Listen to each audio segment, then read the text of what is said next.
So, let's give you a quick summary about what Pericles is all about.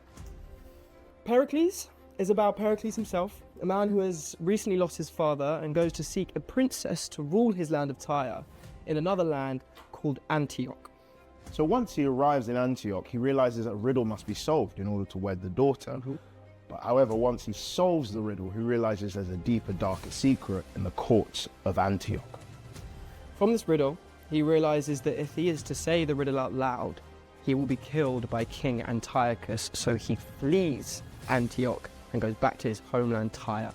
However, King Antiochus has sent an assassin in order to kill Prince Pericles. So Pericles travels to Tarsus where there's a famine, but he feeds the people of Tarsus and is hailed a hero there.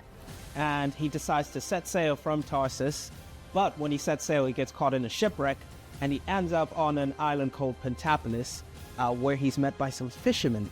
And the fisherman tells him that King Simonides of Pentapolis is having a jousting tournament for his daughter Thaisa. And Pericles wins this jousting tournament, and because he's won, he gets to marry Thaisa. So a message comes to Pericles from Tyre saying he needs to go home because the lords are getting rebellious. And so he takes Thaisa with him, who is now pregnant, and they go on board the ship to go home and live happily ever after. But a huge storm breaks out, and in that storm Thaisa gives birth to a baby, but in childbirth she dies. Pericles calls the baby Marina because she was born at sea.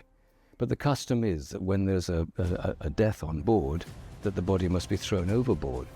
So Pericles writes a kind of a letter or a passport or a scroll saying who this person was, and the coffin together with jewels and precious spices is thrown overboard into the sea. Now the weather is still terrible, and so Pericles decides he can't get baby Marina back to Tyre safely, and so he goes to Tarsus, which is nearer, and that's the country he saved from famine a while ago, and so they sort of owe him once. And he leaves the baby there to look after her, and he will come back for her when he can. So, 14 years have passed and Marina is now grown up in Tarsus, living with her foster mother Dionysa. But Dionysa is jealous because Marina gets more attention than her own daughter, so she sends a murderer to kill Marina. However, just before the murderer can kill Marina, some pirates appear out of nowhere and abduct Marina and take her off to the local brothel, sell her to the brothel owner. However, she's not very good for business because she's pure and chaste. So the brothel are rather sort of furious with her and about to kick her out. However, the governor of Mytilene appears. He's a regular visitor. He's called Lysimachus, and he spots something in Marina, and he's very impressed with her. Meanwhile, in Tarsus, Cleon and Dionysa tell Pericles that his lovely daughter is dead, and so totally distraught, he takes to the seas again on his ship, but he's not talking to anyone, he can't eat, and they end up in Mytilene, where the lovely Lysimachus is brought aboard to try and lift his spirits.